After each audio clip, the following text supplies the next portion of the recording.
Thank you for joining us from wherever you're watching us tonight from the city of Lagos, right here in Nigeria. I'm Yemi Adebayo. Always a delight to have you join us to talk sports in London. I'm Austin Okonakman.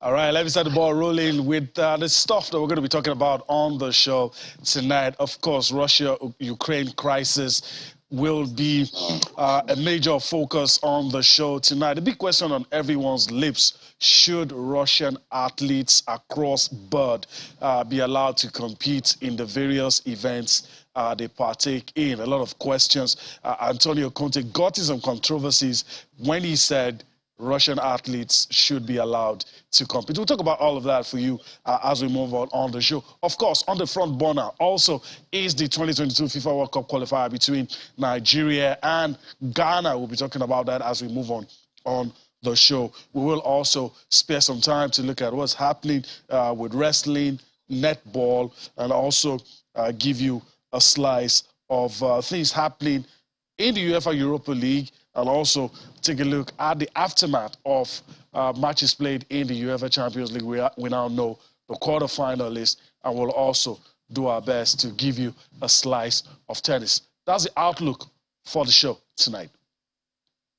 I'm sure the viewers are pumped up the same way as I am, because as you read out what we'll be talking about, I had to brace up because it's going to be an action-packed, night of sports. Don't forget to also have live games going on in the Europa Conference League. Barcelona, can you believe it? Barcelona, they're right there. Leicester City with Kelechi Iheanacho and Wilfred Ndidi and Ademola Lookman. They're all Nigerians. They're busy also in that fixture. I'm also super excited that the Super Falcons will be busy. That two-legged fixture against Canada is a good one. So kudos to the NFF for making that one happen. And of course, football fans in the country talking about that big, crucial World Cup qualifying match against Ghana. Ghana now, they've announced their team. They've told us we're coming to Kumasi. So it seems we're set. So if we're ready, let's get on with the shows. And the rule says ladies first. So let's talk about the Super Falcons and this two-legged fixture against Canada. Yemi, if you're ready, I'm ready. Yeah, of course I am. Let's also bring Bolu Omoni, who's with us in the Lagos studio. Let's bring him into it as we start off with the ladies, like you rightly said, ladies first. But greetings to you, Bolu. Thanks for finding out time to be with us. A lot of issues to discuss. I hope we're going to have enough time. But first, thanks for being here tonight. Good to be again on this lovely Thursday evening. Again, like I said, too many things to discuss from yesterday's Champions League. I told some guys here today, last week's Champions League games, all the home teams qualified. This time around, all the away teams qualified, and the biggest surprise amongst them was Villarreal defeating Juventus away from home 3-0. That's huge. And I think it was all about yellow yesterday as well. Arsenal, Liverpool wore yellow against Arsenal, the Yellow Submarine wore yellow against Juventus, and the other team as well, I can't remember the third game, Chelsea also wore yellow away from home yesterday. And the Falcons, as much as we criticize the NFL for doing the wrong thing, I think it's also good to hail them when they do, the right, thing. And for the especially Falcons, with the national team. They've been improving it way better than what we had some years ago. They've been playing games a weekend every time there's an opportunity. Now they're playing 2 games at least before the tournament. And for the Super Eagles, the game in Ghana, I think it should be first off shame on Ghana. Secondly, shame on CAF. Because even the Kumasi thing, I don't think it's even official yet. It's still from one report to another. And the game is in 8 days. Today is gone. So let's say literally 7 days. And we still don't know officially. Somebody, a designate, go and check and see if everything is ready before they go ahead. But I want to start with the ladies. Austin already talked about it. And so let's get your thoughts on, two-legged affair with the Canadian ladies, fast rising. They're up there. They've won gold medals in top competitions like the Olympics. So a good side to test your might, I guess. Well, it may not be for African terrain because of playing style, pattern, and everything, but we expect Falcons to qualify for the World Cup, irrespective of what happens at the AFCON. I've told people the worst Falcons I saw in my life play was under Thomas Deneby.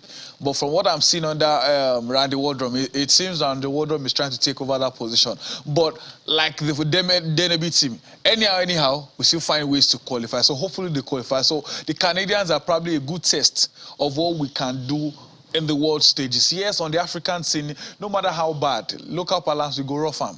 But you can't rough it when you get to the World Cup. It's going to show. These are the type of games we need. I wouldn't mind playing the Germans, playing the USA, playing Brazil, teams like that. It's friendly. Friendly matches don't reflect what happens in competition, but at least you have a semblance of what to expect. If you play Canada and you win against them, you are learning something. If you lose against them, I expect the coach and the team to work on what are we missing, what did we do wrong here, and when it comes to competition, we face them against a Canadian side. You will know we know our level. Remember, many or some of our players are home-based. We have some foreign-based that have seen or played with this quality before. Not the same with home-based players. So when they face them, you know your level of intelligence. So I think it's a good preparation. It may not necessarily be for the Alcon, but as expected, you should expect Falcons to progress to the World Cup. Then from there, these are the type of games we need. So I think kudos to the NFF for organizing this type of friendly games. I want to go back to Austin. I want to speak the mind of most of the fans that I know, myself inclusive, myself included, because I love the Super Falcons. What can we do? What can be done? As much as we can praise the NFF for organizing this friendly, it is very good. The gap is obvious. And it doesn't look, I mean, we used to pride ourselves with the gap is closing, the gap is closing. But let's be frank. You look at some teams that used to be behind us.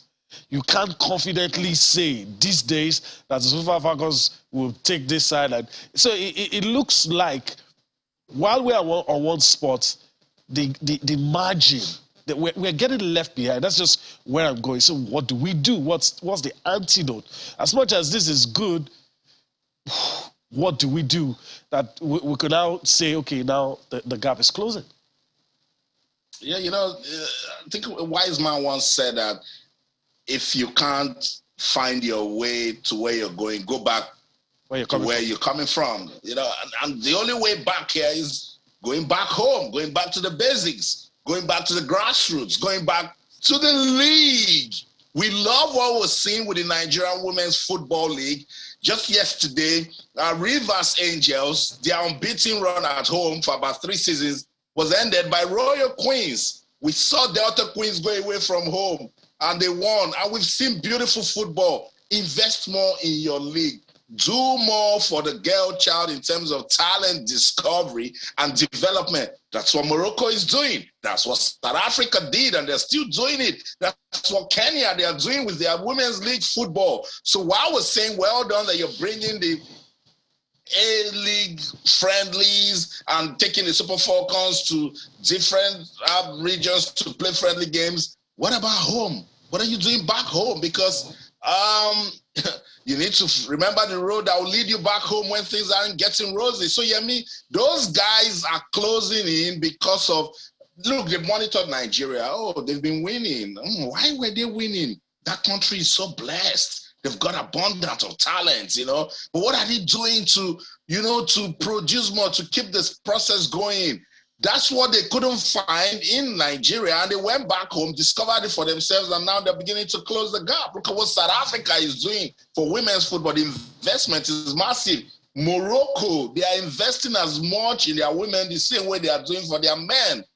So I think that's what we need to do, do more for homegrown talent, do more for talent discovery and development at a grassroots. We need to have a structure in place whereby we say people playing in the league, this is what we're going to do with them. Long-term planning. Okay, we have some players from the Women's League playing in the Super Falcons, but we need to make sure that right from the Flamingos to the Falconets, then to the Super Falcons, it is a league project. It is a structural approach backed up by effective policies that will be implemented, not just on paper. Because, we always say that, what you do for the men, you need to do double for the women. So you need to play, because women are better managers, so they know when you're not managing them well. But because we know these ladies, most of them are breadwinners for their families, they take care of their families, they play football for a living, they will just play football. So if you don't want to make sure that they don't catch up with you and overtake you, then you must consolidate on whatever has made you champions of Africa and to an extent getting respect in world football and talking about women's football, All right, that's it. Bully, just chipping a word. We're going to the Super Eagles. Like I said, same thing I said with Austin. I'm happy we're having this April 11 and all that. We're going to get to play, but the gap, and he gave us a good recipe. And I'm looking at it. How long do we have to wait? Well, it's feeling like at a point, let's assume Falcons were at 100. The closest African team to Falcons was maybe 30. But now it seems the closest to us is about 90. Yes. Then the distance between Falcons and the rest of the world is now the same thing we had with the other African nations. Then we didn't grow from where we were. I guess, I don't even know if it's to call it complacency or we just stood there. And I have, well, a bit of a good news because the next generation look to be doing well.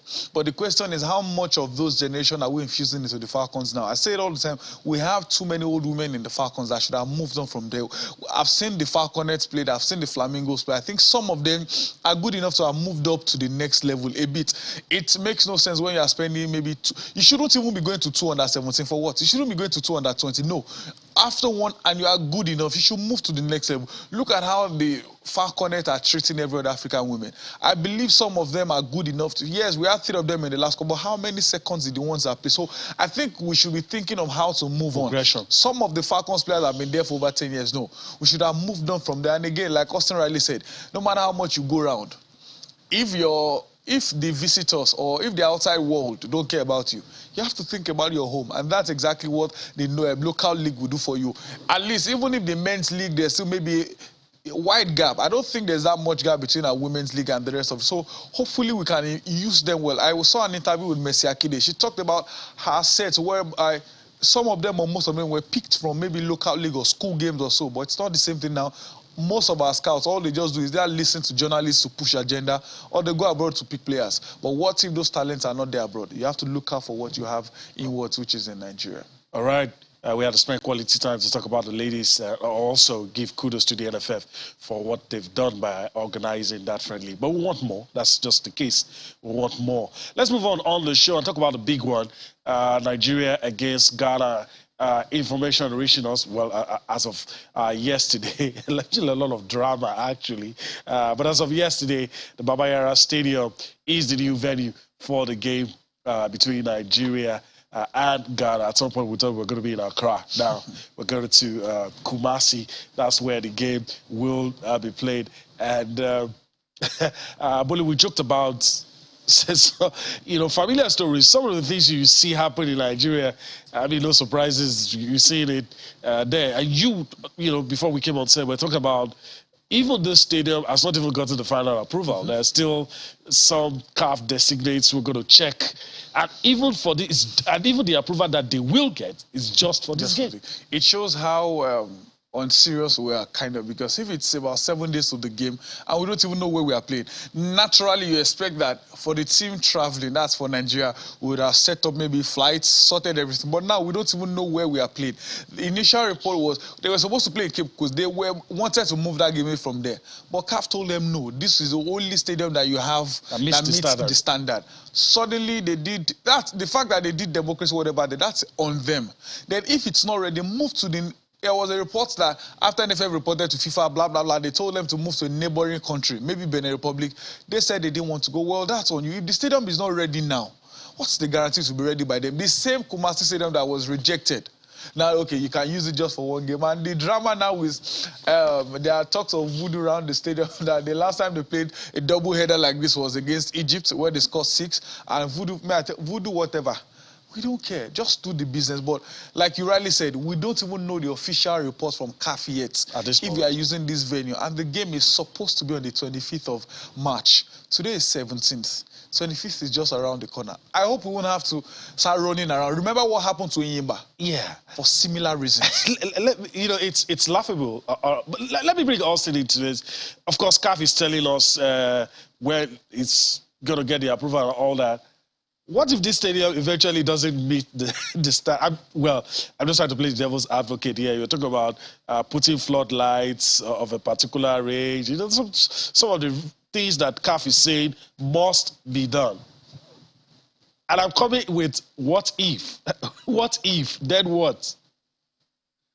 I know, Yemi. You see, when we talk about Africa and the need for us to catch up, respects international standards. You see, it goes beyond just playing football on the pitch. Remember when I told you guys that there is winning off the pitch before you get on the pitch? So with this, Ghana is already losing. And this is why we're always charging sports administrators in Nigeria that we must do those things that we need to do to gain respect before we play proper, before we get into proper sports. So with all of this, you can find that Ghana, they're even distracting themselves. It shows they're not ready, but they just want to do the last fire brigade approach. So it doesn't get to the point where the NFF will push CAF to say, give us a neutral venue, which I think the NFF are already doing in the background, because we're hearing they might take the game to Benin Republic or some other venue. And that's the right thing for the NFF to do, because you could tell that all of this is even late mind games from Ghana. And as I said, it's their own distraction. But then again, a big reminder to sports administrators in Nigeria, basics for any country sports to do well. Infrastructure development must be top notch. This is why the North Africans are always doing better than the West. When you take a match to North Africa, tell them tomorrow that you want to play a game in either Egypt, Tunisia, Morocco. They are ready.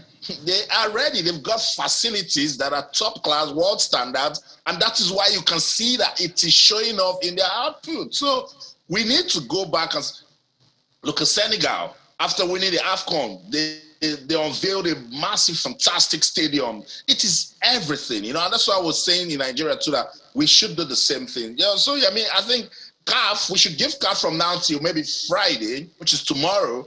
If you're not comfortable with that stadium, announce a new venue, because it's very important too for the Nigerian team to know where they are going to be playing. All of these things work. It has a mental effect. So it's just sad. When I was reading about the Kumasi Stadium, I was just shaking my head. I'm like, when are we going to stop this in Africa? It's about time Patrice Motsepe and his team come very hard on countries and say, look, the bare minimum you can do to make football admirable in Africa is to have standard facilities. They don't negotiate that one. Just standard facilities so that we know that we already have a ground where we can execute football properly. All right. Still talking about that game, let's just give you what's happening out of the pitch. Of course, Ghana High Commissioner to Nigeria, His Excellency Rashid Bawa, has assured Nigeria of each free World Cup playoff between both countries next week, Friday. Of course, it's giving that assurance on the back of all the things we've been discussing about the stadium. Of course, Mr. Bawa gave the assurance during a constant visit to the Sports Minister, Sunday Dare, to deliberate on areas of interest on the game. All right, that's welcome back. That's the much we can take on matters involving the Super Eagles. Still a lot of ground for us to cover. And do not also forget UEFA Europa League. Some matches concluded, some matches going on. But it's quite a number of stories we want to take. Let me pass the baton to Austin. As we say, grassroots, a lot of stories making us smile. We have stories around weightlifting, netball. Some of those stories gladdens the heart. Yeah, and I love it when people say, "Oh, Austin, we know you love the grassroots," because that's the home of development, and that's why when we get an opportunity to promote some of the sports, we jump at them. Let's talk about netball. And when you say netball in Nigeria, particularly those sports that are not big, people will go, what is he talking about? But netball, countries are using that sport to empower the girls and women in the community. Let's take, for instance, South Africa, that is ranked number 5 in the world. Malawi is ranked number 6 in the world. Zambia ranked number 7th. Botswana, Zimbabwe, even Swaziland, they do so well with netball. Nigeria, we're trying to get netball rolling. And there's a national coordinator. It will shock everyone to know that Edema Fuludu, former Super Eagles player, is the one even pushing and making efforts for the development of netball. What did they do that we can see right there? They donated netball equipment to the Edo State Sports Commission. Officials of netball in Nigeria, they're ensuring that first thing first, people accept the sport. what do they need to do first? Make sure that they have some of the basics. So they gave them balls, netball rims, green and blue bibs. They gave them whistles. And this is in a bid to first thing first train the coaches and teachers of physical education.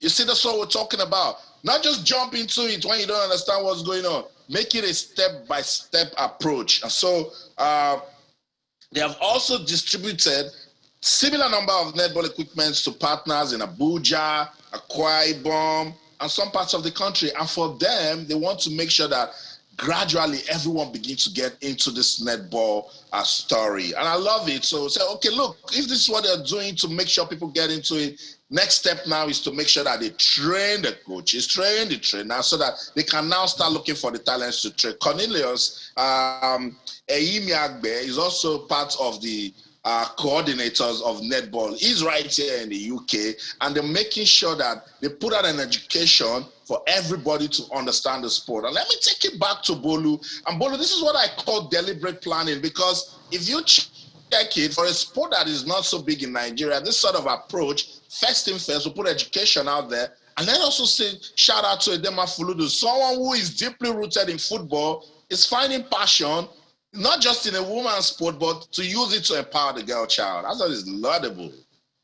Well, first of all, I think when I saw this news, I was excited, kind of, because one of the questions I've always asked myself is, when I see South Africans playing this, I always ask myself, why can't we do the same thing? Because I don't think there's any sports that can be learned. Even if we don't do, then later, hey, we used to play at a point, we stopped, we were part of the best one. No, I don't want all those we were. I don't want all those we used to. Those are past tense. Local parlance will tell you, I get out before no be property. What are we doing now? So when I saw this story about it, I was excited, because I think we have talent to do everything in Nigeria. So long we work towards it, we practice, and we have the right facility. So I think this is a positive move.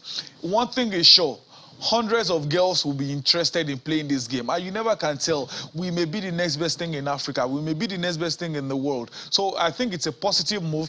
And now that the equipment are there, it's not that, okay, I want to play, I don't have the equipment, you don't have the facilities. These things are being provided for you by people who believe we can empower some young girls who can do this. So I think it's a positive move, it's a good news. And for those involved, I hope they have no reason to stop.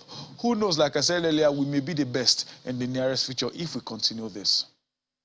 I totally agree. I like that story, and I hope that to empower them to go all the way, make it a national project, and, you know, I work with it till the end. So shout out to Edema Fuludu, Cornelius Eyimi Agbe, and of course the netball officials right there in Nigeria. Let's talk about weightlifting in Nigeria. We talked about this when they were, you know, going for the qualifiers. 9 weightlifters have qualified for the Commonwealth Games. Now, Bolu, this story, I like it, but I remember when we spoke to the technical director of Weightlifting Federation, we said, let's start thinking beyond competitions now. Whatever has made them qualify shows that we have the quality, we have the talent. So we must start doing, what we need to start doing now is make sure that we sustain this. We don't want to find out now that the next Olympics, weightlifting is struggling to have representatives. Let me go back to, I think was it last year when we spoke to Aiko Gio thereabouts. Luckily, I was here too. He said something that most Nigerian clubs, their talent, I mean the NPFL now, their goal is always go to the continent. Then what next? I think we should have gone beyond we want to qualify for events.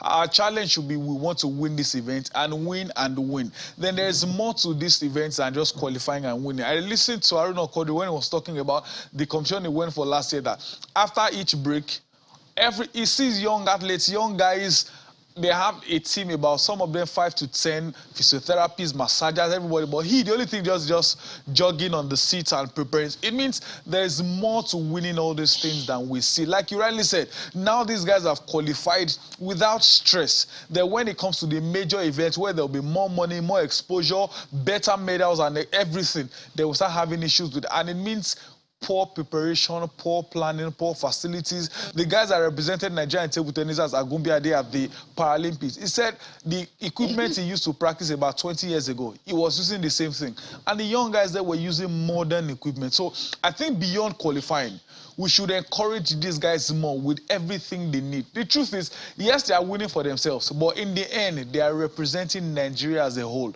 So I think we should do much more than just thank God we've qualified. No, we should do better. We should try as much as we can to make sure we give everything we need. There's nothing stopping Nigeria from winning World Weightlifting Championships. There's nothing stopping us from winning gold medals, not Paralympics this time, Olympic gold medals in weightlifting. So I hope we get it right. Like you said, beyond now, beyond just qualifying, I think we should have better targets, and everything we need to achieve those targets should be provided. We have the talent. The pool of talent is not a challenge for us in Nigeria. It is how to harness them and how to explore that we have. Hopefully, we get to sort all these things out.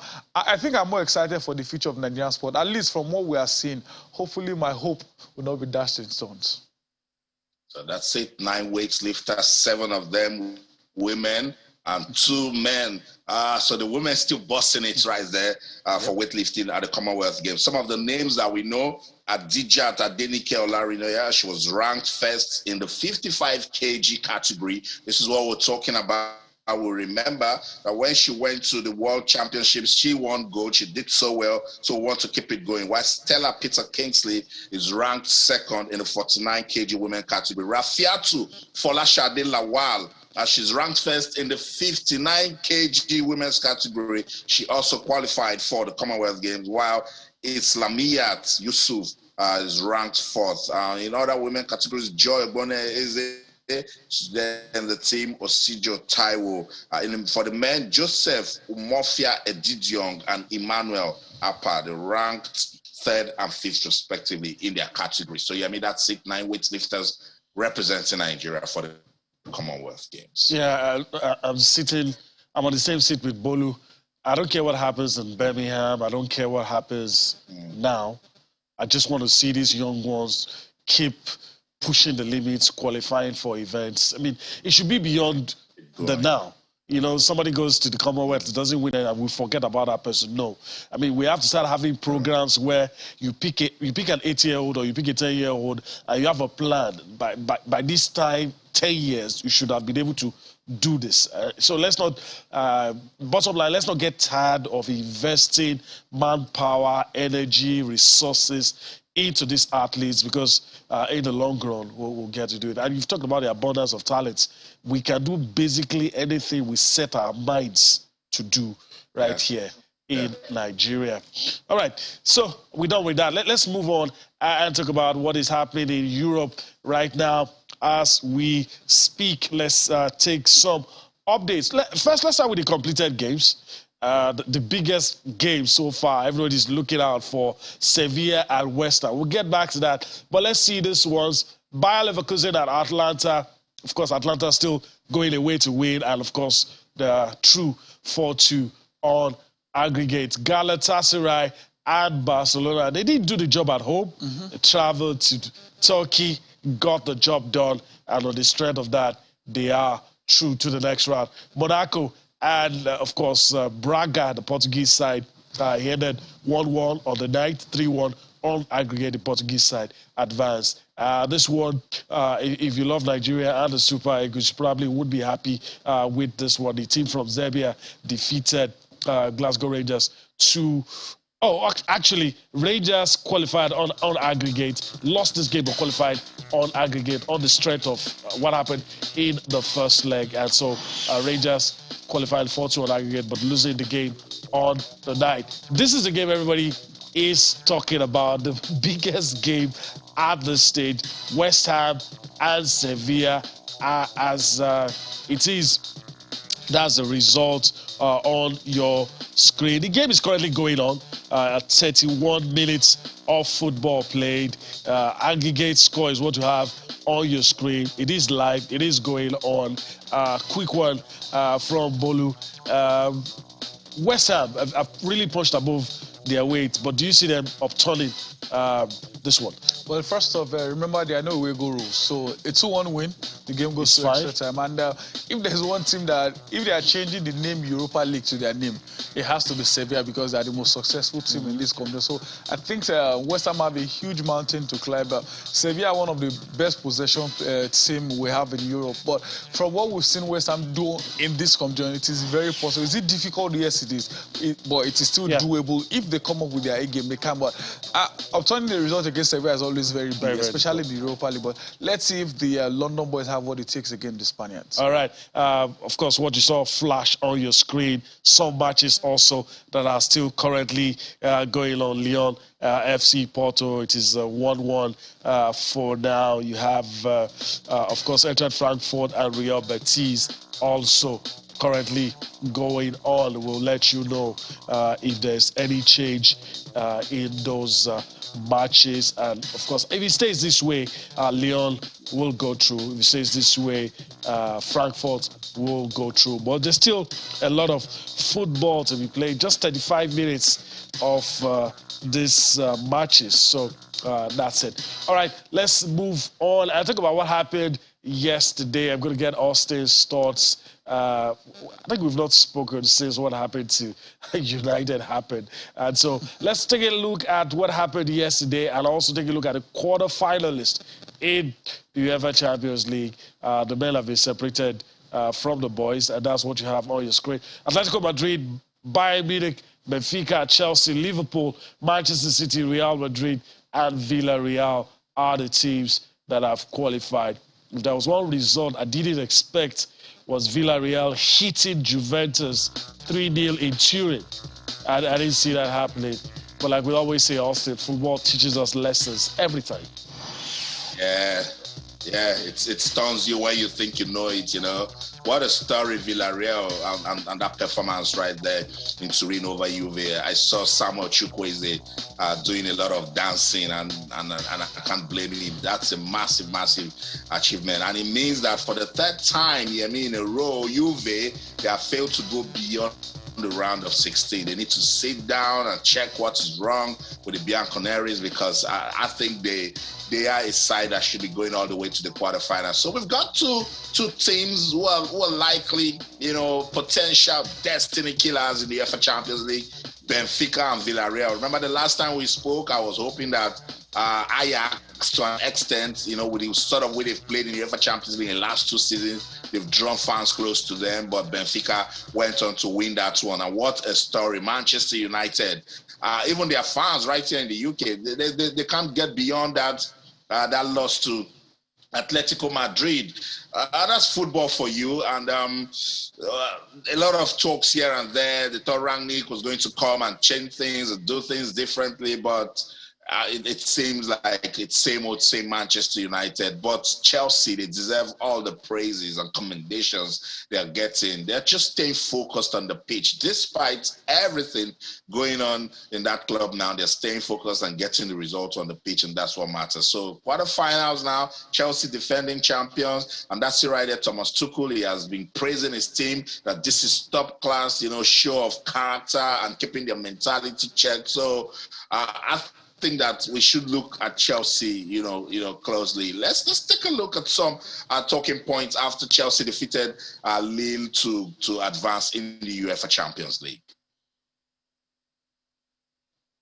Chelsea is so clear what it demands from every employee and from every player. So play your role and play it to the limit and live up to it and take your responsibility. And this is what Chelsea is about, and that sharpens your mentality and that brings out the best in you, because it's normal to do it on a daily basis. And because this mentality is installed over years and years and a decade, that's why it's possible that we can stay focused. It plays a big part in why we can stay focused and produce results as we do in the moment now, when things are uncertain and things are unstable around us, because it's already there and we live it on a daily basis. Of course, we try to encourage the players and to support the players in the best way possible. But still, I'm very proud that they can do it like this, and everybody plays a huge part. You adapt to the level of talent, be it a player or a coach or a member of staff. That's once you work for Chelsea, you work at the limit, and this is what you do on a daily basis, and this is what helps. We stick together and try to overcome the situation together. That helps also, that we don't do individual sport. And I'm very proud.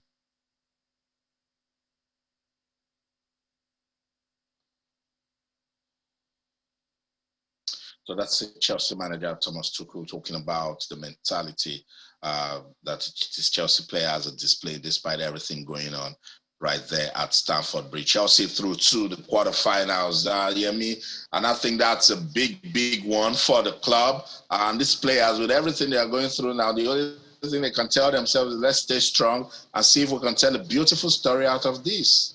Yeah, that's the only choice they've got right about now. Of course, it will be a very good story if in all that has happened, they're still able probably to go on to win the UEFA Champions League or the FA Cup or whatever it is they're still competing for. Obviously not the Premier League, maybe just top four, but the other ones they're competing. It's going to be very interesting to see what happens. It's obvious they've not allowed, I mean, they've been professional in what they've done. But the only thing I just want a light added comment. I had a lot of Chelsea fans who are my friends, some even in the office, who dismissed Lille. But there were some scary moments in that game.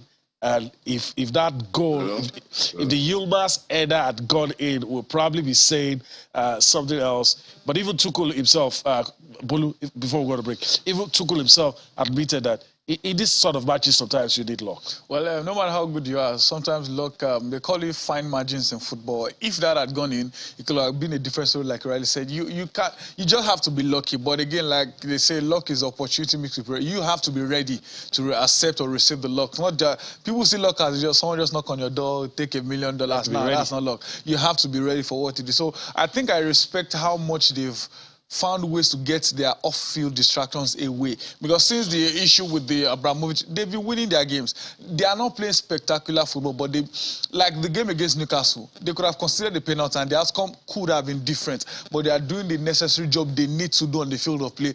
As of now, it's still not affecting them that much in terms of results. So I'm sure they will be hoping to sort this out, because from the quarterfinals, the teams are even tougher than they were. Even though everybody wants to take on Benfica.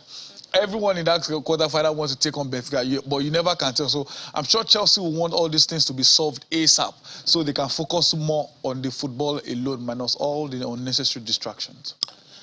Let me get Bolu's thoughts. I'm going to get Austin's thoughts. This probably might be the last thing I will get to do. A lot of voices. It's getting confusing, even for me at times. You look at Russia as a nation, then you look at Russian sportsmen who may not necessarily agree with what is happening between Russia and Ukraine. But the calls are growing louder for these guys not to be given any opportunity at all to participate in whatever sporting events they are known for. What's your take? What's your take on that? Well, first off, you can't separate Russians from Russia. You can't separate Russians from the president. Anything the President Vladimir Putin does, he did it as a president of Russia. Either they voted him in or he got in by whatever, but he's the president of the nation. My take on every Russian athlete is for their own safety. They can be attacked anywhere because they are Russians. That's on the side. And I think those sanctioning anything Russian outside the countries, hopefully all these things get back to the nation and the president end up changing his mind. For example, if money is not coming in, tax is not coming in, the athletes are not doing anything. Maybe, for example, there are 1 million Russian athletes outside the country, but 900,000 are not doing anything.